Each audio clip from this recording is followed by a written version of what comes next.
Y para seguir haciendo pedagogía, afianzando en estos temas, pues nos acompaña a esta hora, además del ex senador Gustavo Bolívar, también Luis Emil Sanabria Durán, cofundador de Red de Paz, experto en temas de derechos humanos y derechos internacionales humanos, y también es reconocido líder social. Derechos humanos, y qué conveniente que un 20 de julio estemos hablando de los derechos humanos, pero de los colombianos y las colombianas, y de ahí quisiera preguntarle sobre la transformación social que propone el gobierno del cambio para nuestro país. ¿Cómo avanza?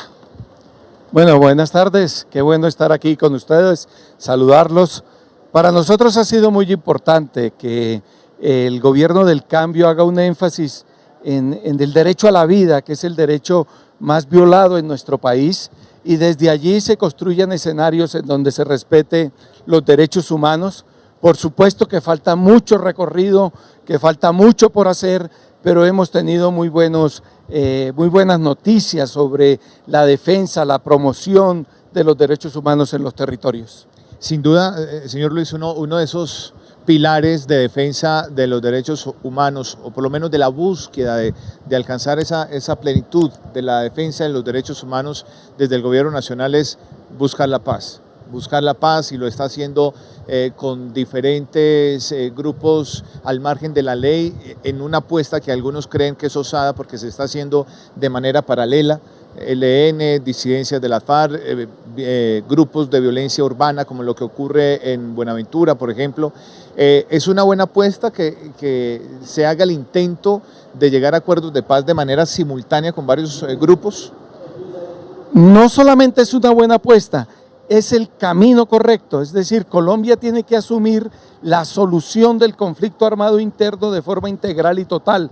No puede quedar ningún grupo por fuera, pero no puede quedar tampoco ninguna de las causas que generan ese conflicto armado. Por eso son importantes las reformas políticas, porque sin las reformas políticas el ambiente en los territorios, las condiciones de los jóvenes no cambian y seguirán siendo objeto de reclutamientos o de ofertas de grupos armados. Pero también el hablar con todos los grupos armados nos permite establecer las transformaciones en el territorio, los cambios que necesitamos y definitivamente salir de este conflicto que ya tenemos más de 60 años en él, y sin ese abordaje integral, total, con todos los grupos, es muy posible que se recicle nuevamente el conflicto.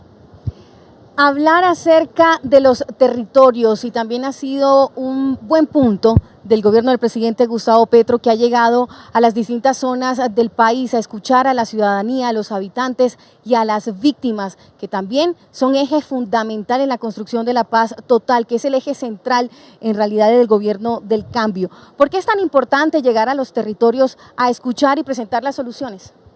Bueno, en los territorios es donde se vive la guerra, pero también los territorios han sido excluidos, no solamente los territorios en términos de Chocó, de Caquetá o de Putumayo, etcétera, sino también territorios en las grandes ciudades que son excluidos del desarrollo, que son excluidos de la convivencia. Entonces es muy importante escuchar a esas personas, a esas organizaciones, a los tradicionalmente excluidos y excluidas, para construir con ellos transformaciones. Esto es un llamado también a los gobernantes territoriales que le dejan toda la carga al gobierno nacional. Ojalá la ciudadanía colombiana aprenda también a elegir en sus territorios gobernantes que ayuden a hacer esas transformaciones, porque si no va a ser mucho más difícil el cambio.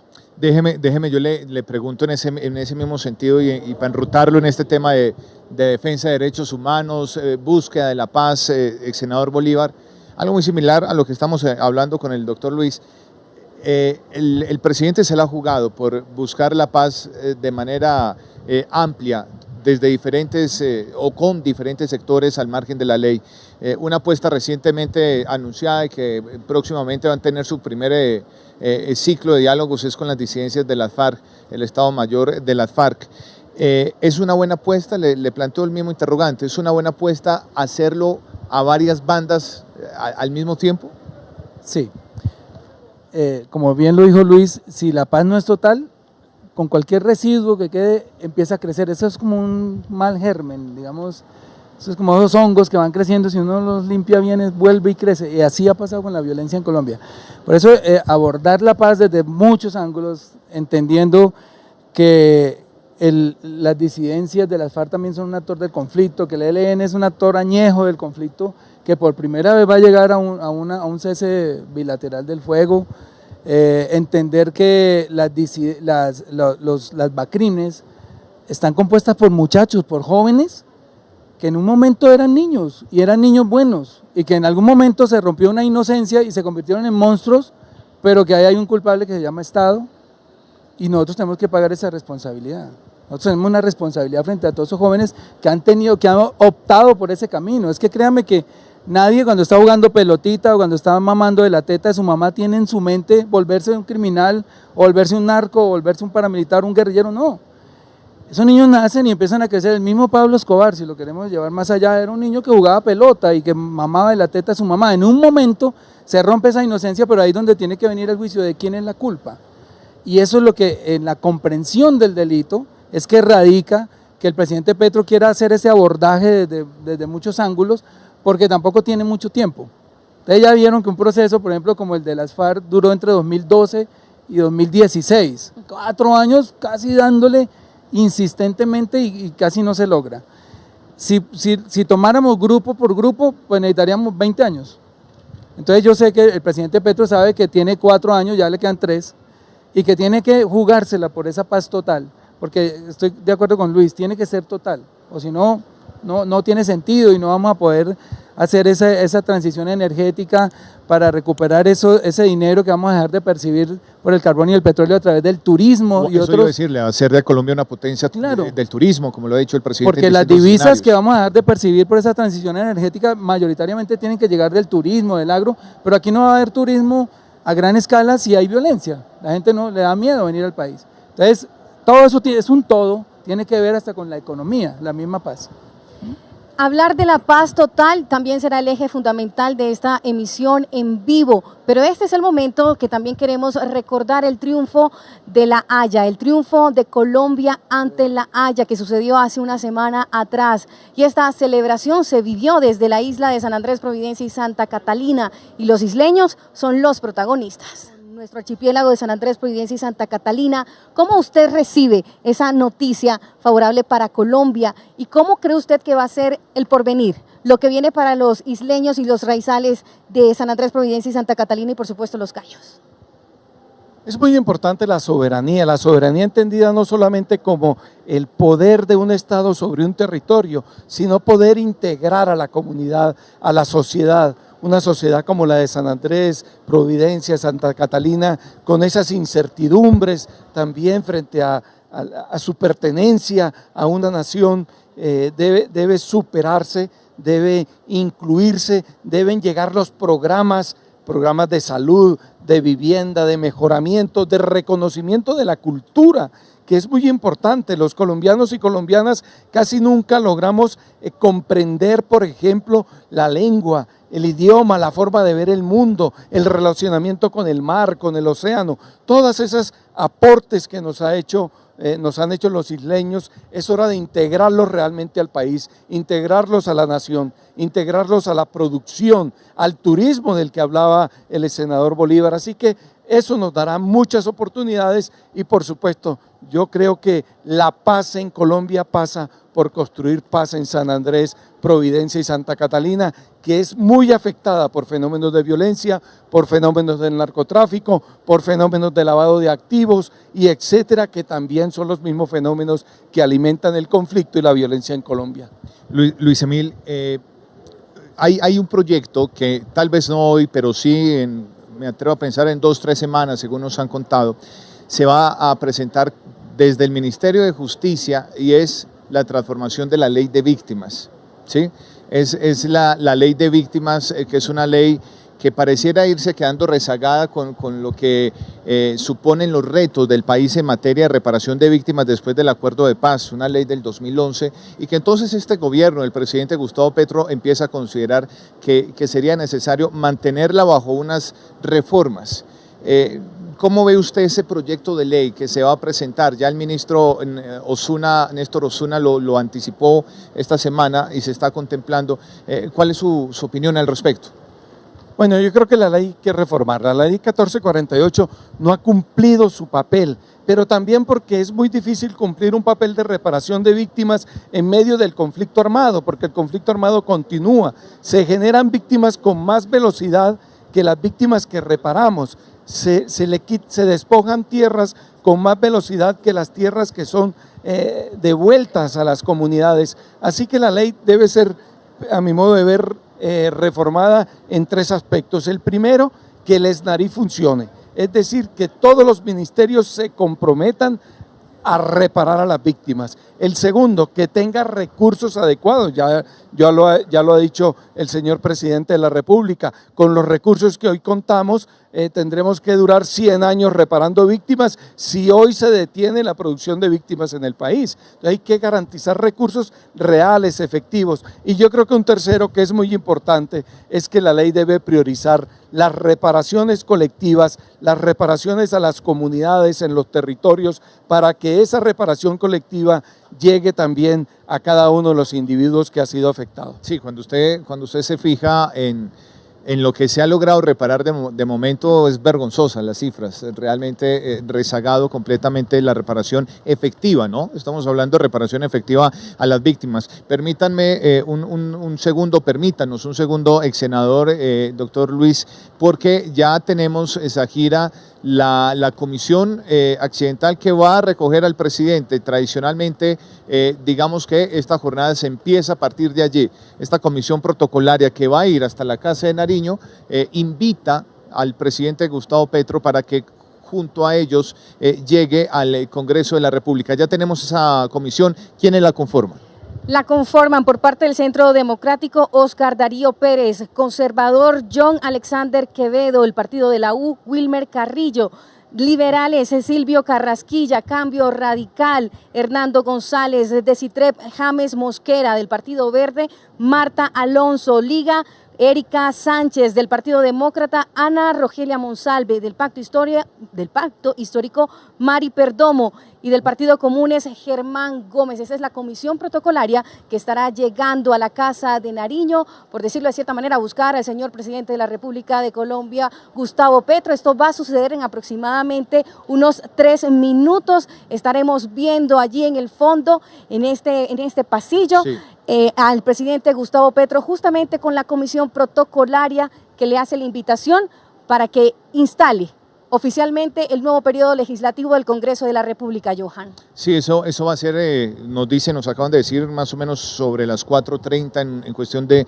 15 minutos se hará este cruce entre la Plaza de Armas y la Plaza Núñez, que da paso o antecede al Congreso de la República. Yo quiero aprovechar entonces, porque nos quedan ya entonces en ese orden de ideas pocos minutos, ex senador Bolívar, para volver al tema legislativo y los anuncios que seguramente en materia de proyectos hará el gobierno, no solo hoy, sino en las próximas semanas. Hay muchos proyectos que van a continuar haciendo tránsito, que por diversas razones no alcanzaron a aprobarse en la legislatura pasada, se quedaron colgados en el tiempo, otros que son nuevos, pero hay quienes cuestionan que el gobierno quiera llevar tantos proyectos trascendentales al mismo tiempo. Entonces, reforma tributaria, ya estábamos hablando de ella hace un rato, fue una de las que logró pasar, pero hay reformas como la salud, la pensional, la laboral, sujeción a la justicia, humanización de las cárceles, muchos proyectos, y anuncian otros más, como la reforma a la Ley 30 de Educación Superior.